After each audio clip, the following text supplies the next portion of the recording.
Hello, everyone. Thank you for joining us for the Richwood Library's Haunt Your House video.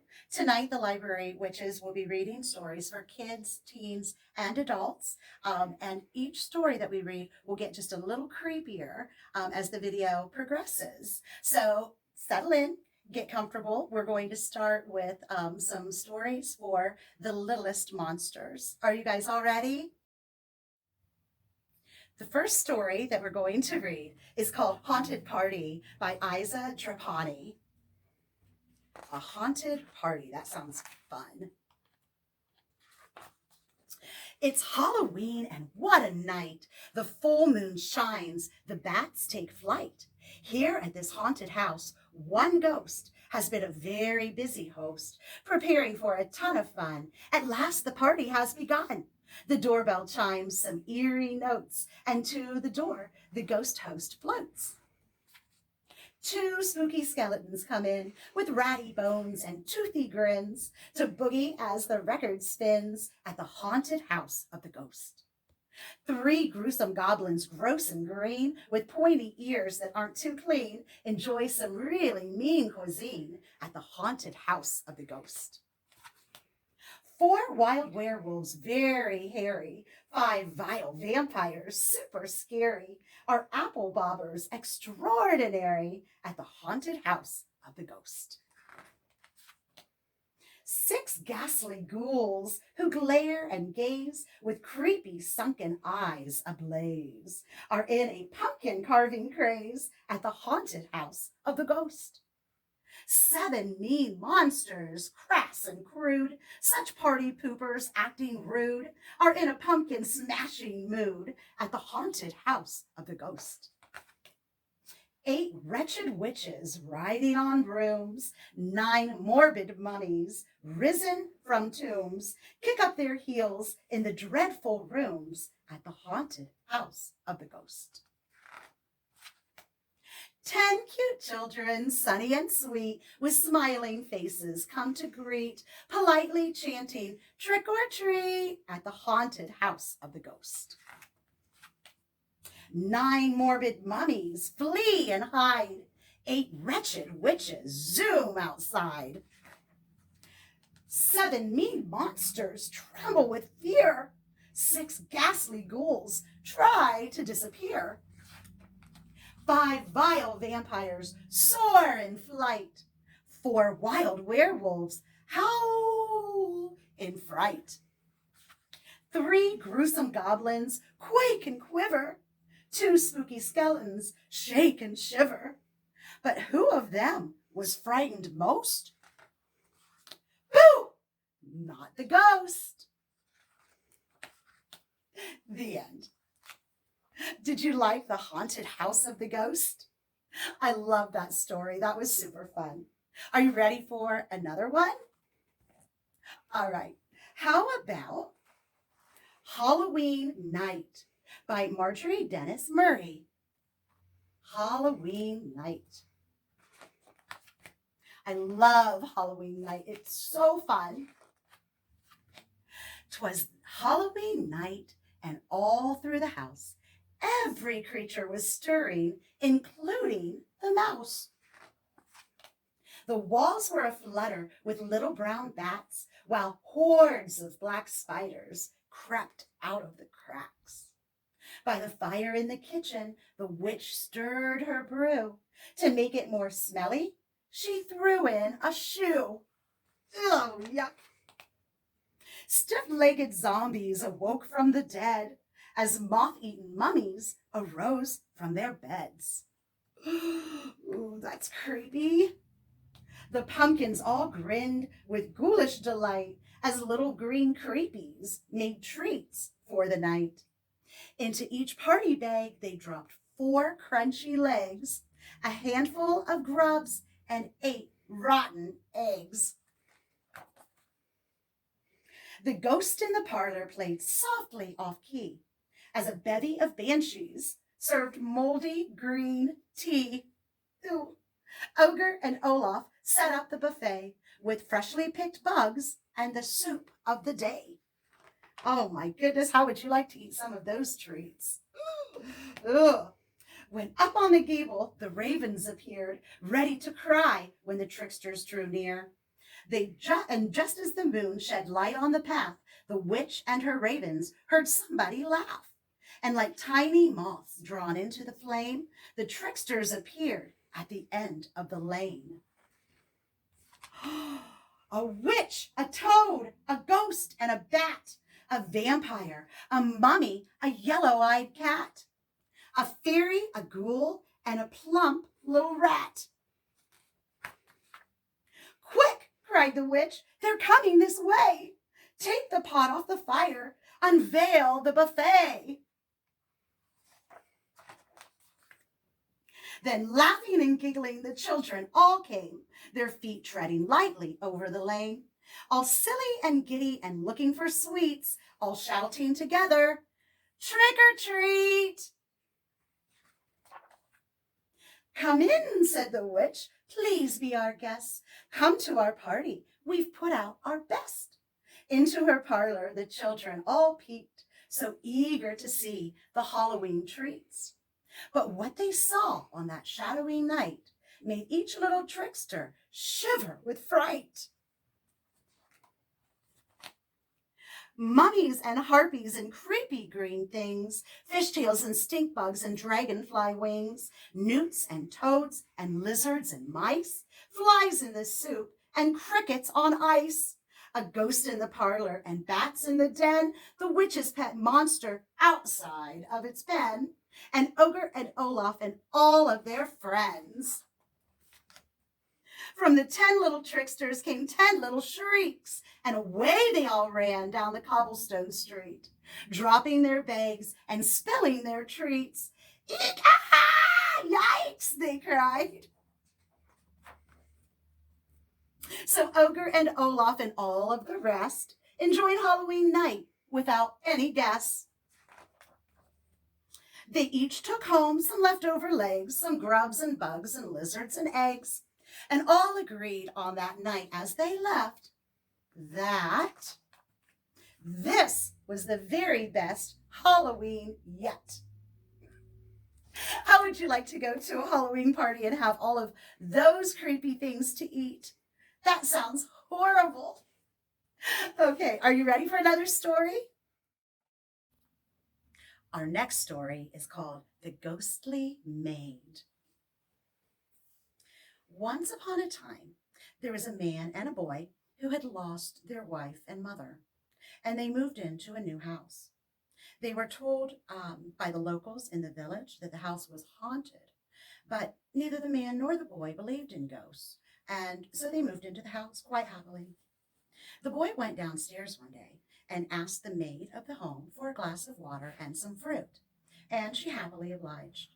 She also told the boy that there just might be ghosts in the house. Later that day, the little boy struck up a conversation with his father. Dad, I've been thinking I could believe in ghosts. The maid told me that there might be ghosts in our house.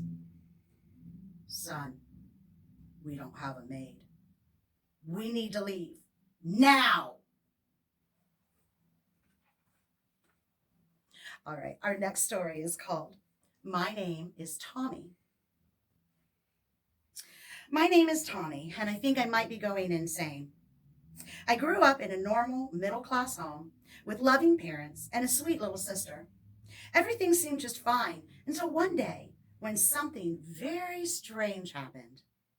I came home from school, and when I walked into the living room, I saw something that disturbed me. My mother and father were sitting on the couch, smiling and staring at the TV.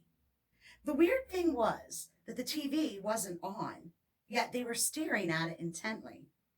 They both turned to look at me and simultaneously said, "Hello, Timmy." My heart leapt into my throat. My name is Tommy. Is everything okay? I asked them. Everything is perfect, Timmy, my father replied.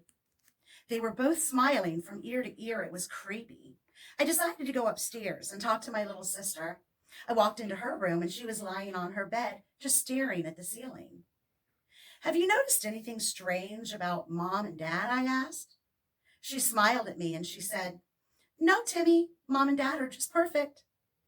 My blood suddenly ran cold. "My name is Tommy." Without another word, I backed out of the room. She was still smiling at me as I closed the door. I had no idea what to do, and I couldn't shake the sneaking suspicion that there was something wrong with my entire family. I went into my bedroom and tried to think. I heard my mother coming upstairs. She went into her bedroom and closed the door. I decided to spy on her, so I went into the hallway and peeked through the keyhole.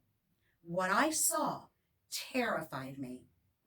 My mother was changing clothes, and she was standing with her back to me. And I immediately noticed something very shocking. Her skin was very pale, and there was a zipper that ran all the way down her back. Whatever she wasn't my mom. That's when the panic set in. I ran down the stairs and out the front door. As I was dashing down the driveway, I looked back and saw my father at the front door. He was on all fours, growling like an animal, howling and chasing after me like a raging demon. Since then, I've been on the run. All I can do is keep moving. Now that I know the secret, they can't afford to let me live. I kept moving from place to place, begging on the street for spare change. I tried to go to the police, but they wouldn't believe me. They said I was a runaway and tried to bring me back to my parents. I just narrowly managed to escape. I tried to go to the media, but every reporter I spoke to just laughed at my face. I'm tired of running. I'm pretty sure they killed my real family. The only reason for living now is to get revenge. Can anyone help me?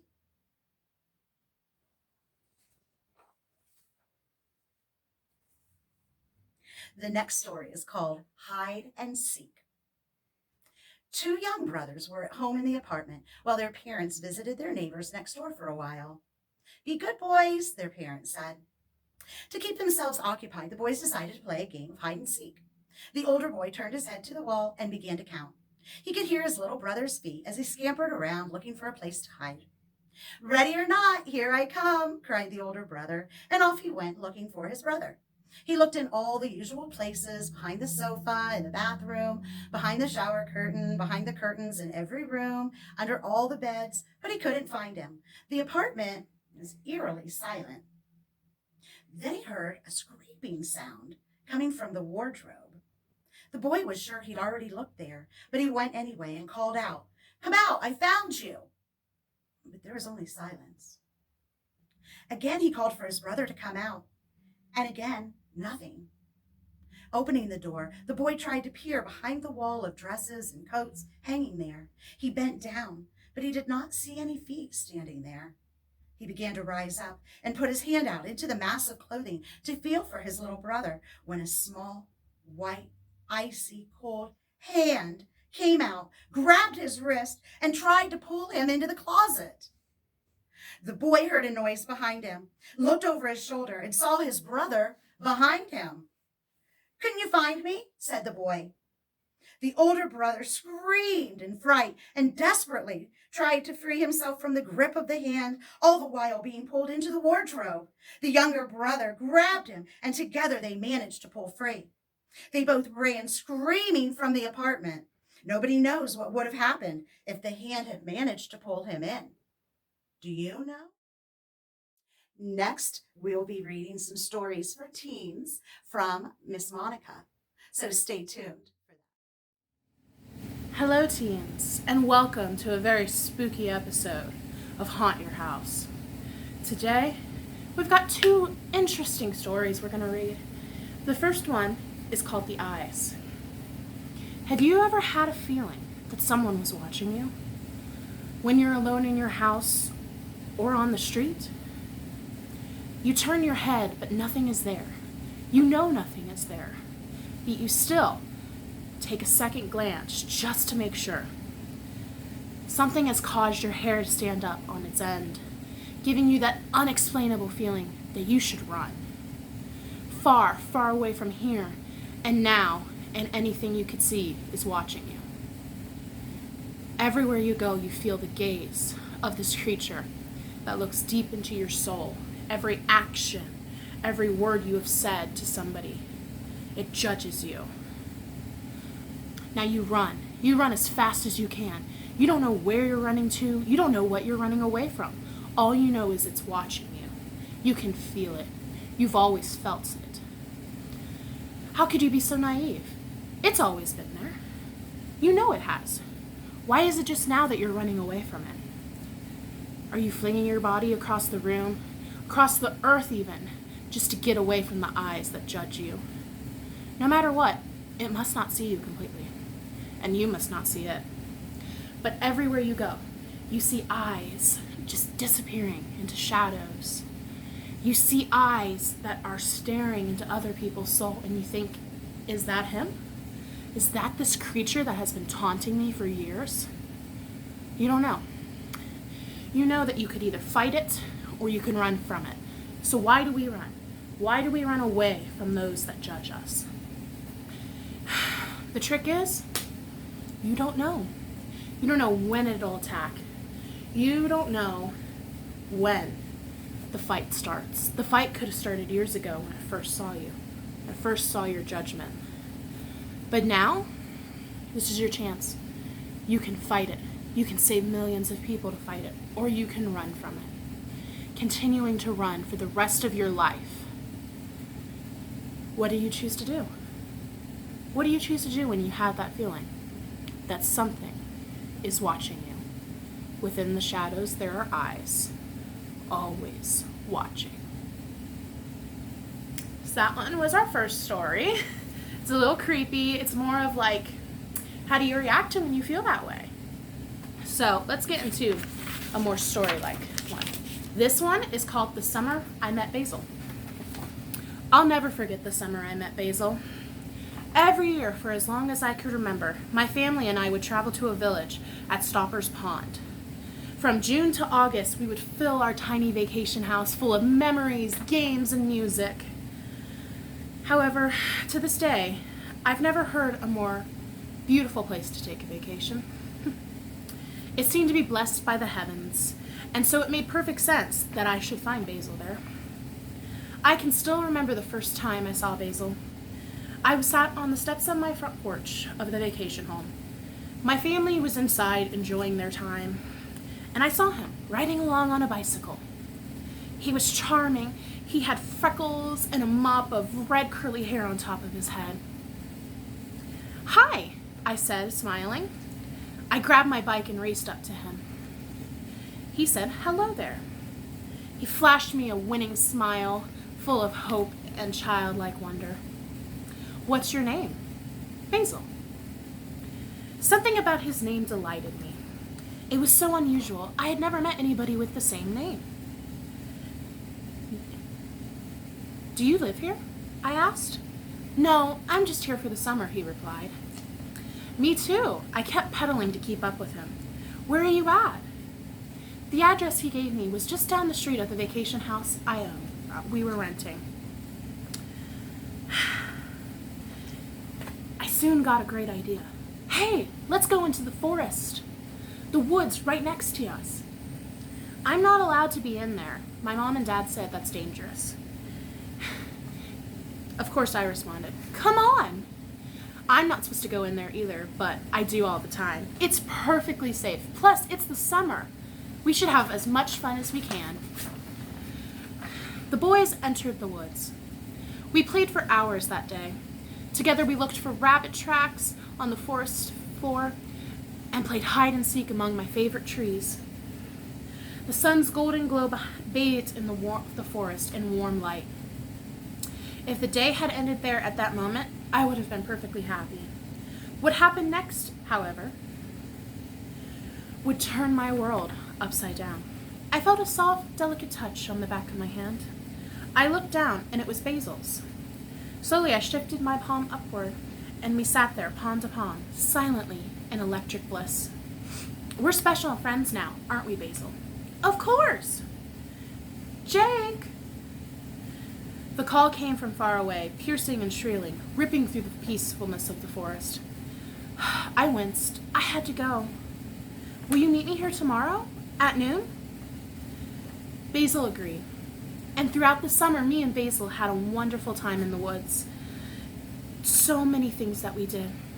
Between hunting bears, looking for tracks all along it, playing hide and seek, and enjoying one's company together. We would set out on adventures on the uncharted land, filled with hidden delights and dangers. Of course, there were days that my family demanded attention. And certainly, I did my best to grit my teeth and give them what they needed. One day, I walked in the woods, waiting for Basil. When he arrived, he looked sad, like something horrible had happened. "What's the matter?" I asked, "and where's your shovel?" We were planning on digging for treasure that day, and I was very confused why I was the only one prepared. Without any warning, my darling Basil bursted into tears. "My father said summer will be over soon. We'll be leaving in a couple days." My chest became a block of ice. Somewhere in the back of my mind, I knew this day would come. "But you can't leave me," was all I could say. "I don't want to. I want to stay in this forest forever." Forever. The words echoed in my ears. Forever. I could give him that. I looked at him and asked, "Do you want me to keep you here forever?" And with a nod, I swung my shovel against his head, beating it in as if every fiber of his body was willing to accept the gift I was giving him. I dug a hole, which took quite long. My muscles ached by the time I was done. Soon the sun began to set, and I kissed my special friend's cheek one last time. By now, it had gone cold and pale. I placed him into the grave as gently as I could, and I covered him up. It was dark by the time I made it out of the woods. I wandered over the road with my family, lost in thought, replaying every adventure I had had with my loved one. As I rounded the corner, however, I heard a high-pitched voice pull me back to the present. "There you are, Daddy!" A little shape bounced towards me. She came closer and wrapped her arms around my legs. "Hi there, Sugar Plum. Did your ma send you out to find me?" "Yep. She said you should be coming back from hunting right about now." "Daddy, why are you crying?" "It's just allergies, Sugar Plum. Nothing to worry about. Tomorrow, Daddy, I want to ask that little boy down the road to play with me, the one with freckles and red hair." I fought to swallow the hard lump in my throat. "You can't, honey. That little boy is not there." So if that story tells you anything, stay away from strangers, kids. No, but that's all we have for today, so I hope you guys enjoy. And now, a spooky story for grown-ups. This story is called The Gray Woman. The first reported encounter with the ghost who would be called the Gray Woman occurred in early February 1937. It was the practice of the library's custodian to come into the library at 3 a.m. every morning during the winter to stoke the coal-filled furnace and begin to get the building heated before it was time to open. He entered the basement and approached the furnace carrying a flashlight when he encountered a woman with a dress made of gauzy material over her face standing in front of the furnace. When he realized that the beam of his flashlight passed through her and illuminated the furnace beyond her, he fled the basement. This same custodian would go on to have frequent encounters with this unsettling apparition. He would enter the library and find books scattered on the floor and furniture moved. Finally, he quit his job, stating that for his reason for leaving, he was always seeing that ghost and nobody believed him. He is the only staff member to ever leave the library because of the ghost. The most recent Gray Woman sighting involved 2 employees in the children's department who, on a security camera in 2014, witnessed a woman in a long Victorian dress, standing by the basement door, looking down the steps.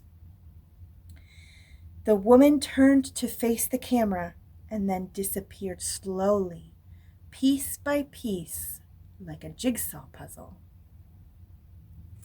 Both employees independently corroborated this story and stated that seeing her made them feel uneasy and unsettled. Other employees who have seen the famous ghost state that she is accompanied by the strong smell of very cheap perfume, and they feel immensely cold. Sightings typically last between 10 and 20 seconds. The gray woman has not been seen since 2014, but traces of her nighttime activity still happen to this day. No one knows who she is or what she wants.